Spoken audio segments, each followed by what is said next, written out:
Hi. Hello, everyone. Hello. We are Don't Mess with the Mommas. MOMMAS with our motto. You are the protagonist of your life, not the victim of your destiny.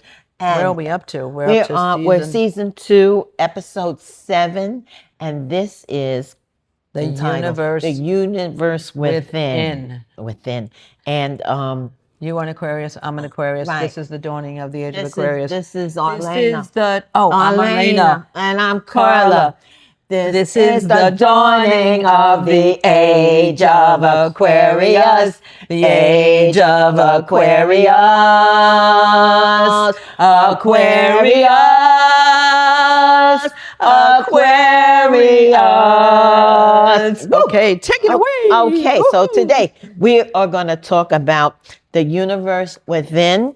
The universe and yourself are one. We come from the stars, from the cosmos. Everything in our body is in the universe. We're formed from that. The carbon, the nitrogen, electromagnetic, all that. Yep. So there is no separation between each other, and there's no separation between you and the cosmos. Isn't that great? Okay. And everything you do has meaning. In this connection that we have, we're dependent on each other. You know, this can't exist without this existing. So there's that connection. And whatever we're feeling, thinking, doing, it translates into the reality. You know, everything you think, say, or do is alive and it's living and it touches everything. So there's no separation between you, me, doesn't matter who the person is, where they come from, what part of the planet they're on, what they believe, doesn't matter. This is that and that is this. So I love it. I love it. And, you know, scientifically, I looked up a bunch of stuff, and all you neuroscientists out there, wow, that was a job I really wanted to pursue. Had I not been so up and down and all over the place, I would have studied neuroscience because that's so fascinating. But this is something really fascinating. So that the human body, listen to this, we have 37 trillion cells plus another 30 trillion in our microbiome. That's like or billion, 7 billion, billion, yeah. That's more money than Elon Musk. And that is greater, the human body is vastly greater than the estimated 200 billion to 400 billion planets in our Milky Way. So the power, the microcosm, as you were saying, the universe is inside of us. We are made of all the components of the universe. And what we do, what we say, what we're thinking is out there and impacts everything of the universe itself. So you're never alone. I mean, and hopefully, you know, you don't have people talking with you like it's like, you know, and when they're not there. Okay. But in the sense of, you know, but we're never really alone, that we are part of the universe. And when you realize that, it impacts your life. You feel so empowered that you feel like, I'm not so small. Yes, you're small and the universe is great, but inside you are packed with the universal elements. So you are great. And what you do can really have such a great impact called, you want to talk about dependent origination? This is a really cool concept, dependent origination. Which means all phenomena exist in a web of mutually supportive relationships. According to our mentor, President Ikeda, nothing exists without meaning and nothing is wasted. And it is through this interconnection that the universe has brought forth and nurtured life, including human life on this planet. This creates a profound ethical responsibility. Caring for others and the planet is the same as caring for oneself, because we all are threads in the same fabric of life. I remember when I was not so enlightened, okay? And I'm Are still, you I'm still, enlightened? I'm still working on it, Process. okay? It's a Okay, process. it's You a don't process. get to a point. It's a process It's a constantly, process every day, every day. every day. When I was really like crazy, and they were always talking about, you know, an atomic explosion. We're going to blow up the world. And I was like, I got tired of it. I said, go ahead, blow it up, blow it up. I'm sick of this. And then I said, I thought about it. I said, wait a minute, Carla. If they blow up the planet, you're going with it because you're on the planet. You're not separate from the planet. So then, therefore, we can't blow up the planet because I'm here. Okay. I love it. It's like the unsinkable Molly Brown. right. And even though the Titanic did sink, she gave people such confidence. Yeah. It can't sink because I'm unsinkable, right? Yeah. But I love that. I And love I that. mean, Yeah. just when the Ukraine war broke out, it was like that could have been such a reality at that moment. And then I said to myself, wait a minute, no, they can't blow up this planet. No, they can't have no nuclear war because I have to do this. Right. And I'm going to do this. So therefore, Absolutely. that's just out of the picture. That's out of the love question. it. It's not going to happen. And it didn't. And you know, whatever people say, they may say this or that or that or this, but ultimately the law of the universe will always exist, no matter what they feel, think, and who's in power now, and what is coming out of their mouth or their brain, you know. The universe itself is within our life capacity. And you know what? We can always check out some other planets later That's on. right. you That's know. right. That's right. I That's love right. this concept. Okay, I have to share this concept that I didn't even know existed. I mean, the concept explained it, but it always existed. Okay. So philosophers, I'm going to read a little bit if it's okay. Philosophers have long sought, they figure what consciousness versus materialism, right? So some materialists believe that the consciousness is located in the skull and generated by neurons, and the brain is the generator. However, panpsychism, this is so cool, said that it's located everywhere and is a fundamental cosmic property, and the brain is just the receiver or the radio. Psychism says that consciousness is not generated by matter at all, but is a fundamental property of the universe, just like mass, electrical charge, or gravity. In this framework, consciousness is everywhere. Human brain doesn't create it, but it acts as a highly sophisticated antenna or radio that turns onto aggregates and focuses universal consciousness. So the brain, you know, we focus on the brain, and just like we did on the last episode, the electromagnetic heart, it's really the heart or it's consciousness. We think the brain is, you know, everything, the ultimate. Yes, it's important, and being intelligent, knowing stuff, getting information. Of course, that's all important. I mean, of course, you know, very. But if you think that that's the be all and end all, you are missing out on life, baby. You are missing out on life. I don't care how rich you are, how intelligent you are, you're not getting it. You're just not getting it at all. So what did you want to say that? Now, Oh, and then, well, while you're thinking, okay. Okay. Go ahead. So in Buddhism, we talk about, and Buddhism is another word for enlightened human being, which is all of us, all of us. We chant Nam Myoho Renge Kyo to wake up that potential inside of us, but everybody has that capacity. We don't judge anybody, you know. It's just like turning on the switch, turning on the light bulb. It's always there. You just have to turn on the switch. So we talk about 9 levels of consciousness.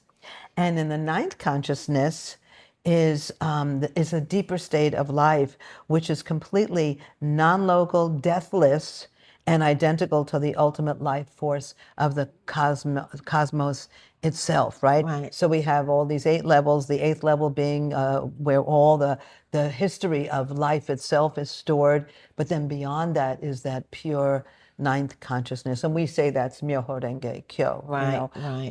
But so all the history of your life history, everything, you know, Right, is right, there. right. So what do you want to say? When you have this idea, science is now coming closer to what Buddhism talks about. All the So time, yeah. those two things are now starting to form, and we've been on, like, science is like, sometimes you could say that old ideas haven't changed yet in science, but we're starting to see closer and closer what Buddhism's been talking about for centuries coming to be like worldwide thought or consciousness.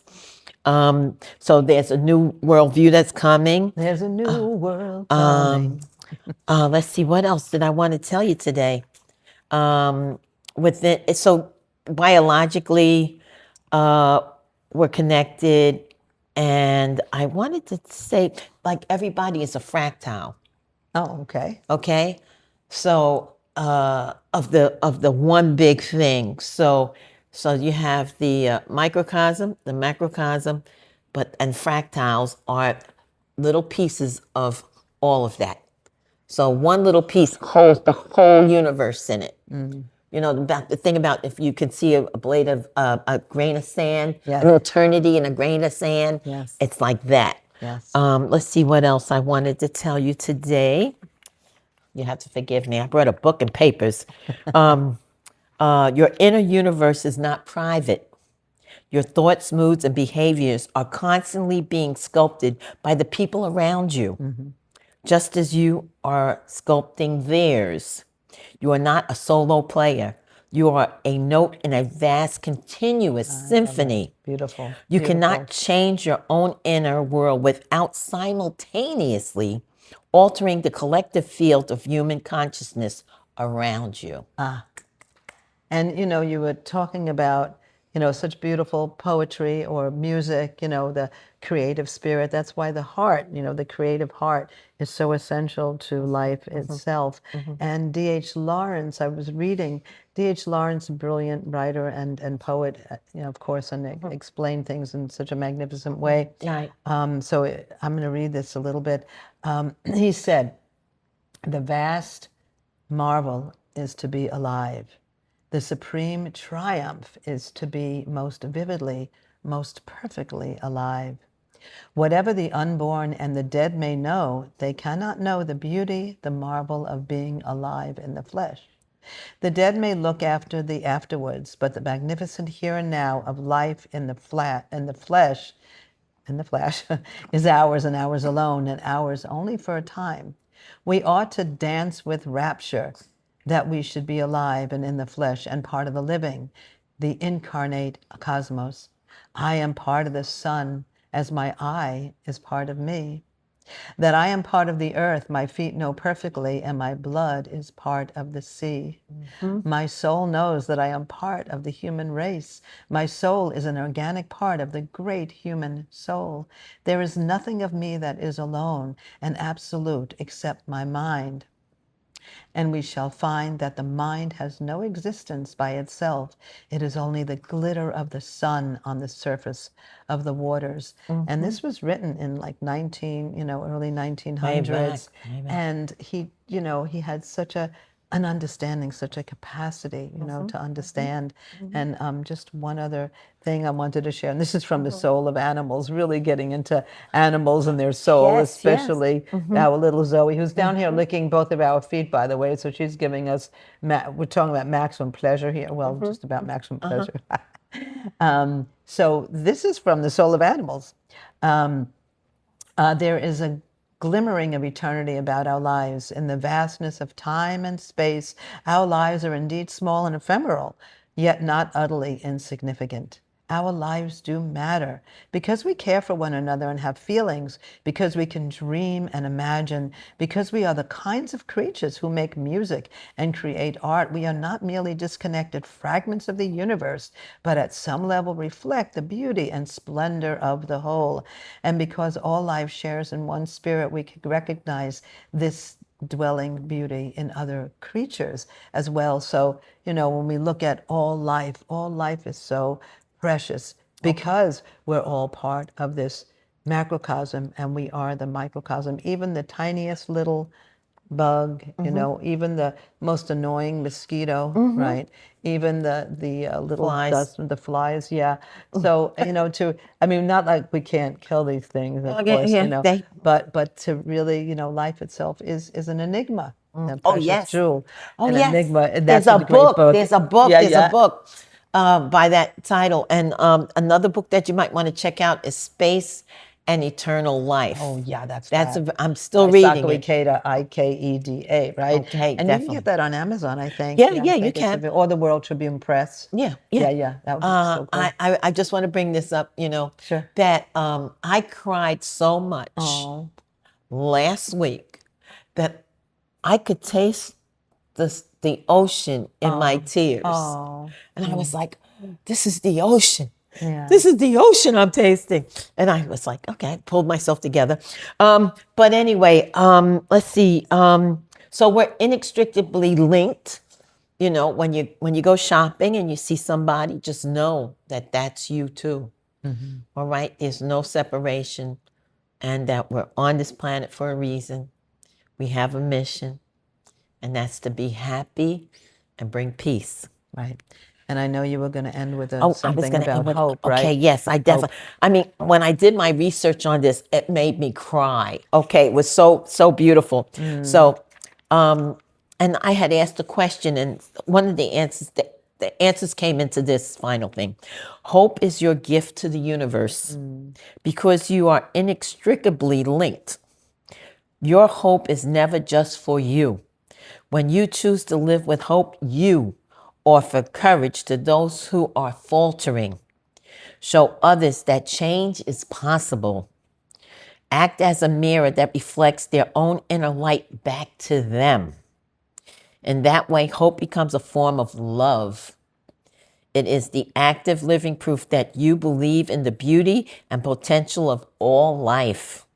And that belief, shared and multiplied, has the power to heal the world. Yay, yay, yay. Okay. And wow, that was great. That was really, it's so much fun doing these because it gives us an opportunity to do all this research and, become educated ourselves and find out, I'm really understanding life itself in a much deeper way. Yeah. So we are, Don't mess with the Mommas. Mommas, with our motto, You are the protagonist of your life, not the victim of your destiny. Tune in to us every Wednesday on all major platforms. You can listen to us, or See you ya. can see us, and you can leave comments, and you can dialogue with us. That Right. would be so fun, right? And if there's some topic that you want us to look up, research, talk about, please let us know. And if you think you have something to share, we would love to interview you. That would be so fun, right?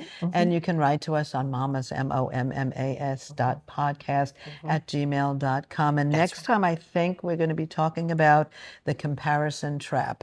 Oh, the Because- comparison trap. Yeah, Okay. because everybody wants to compare themselves to others, and that just causes suffering and misery, and it doesn't change anything about you anyway. Yeah, if yeah, you yeah, compare. yeah. So I guess we'll talk about that Okay, next time. okay. We publish every Wednesday, and please have the most wonderful day. Even if it's raining, the sun is always shining behind the clouds. Right. You be the sun, okay? That's right. Even if everybody around you is raining. That's okay? right.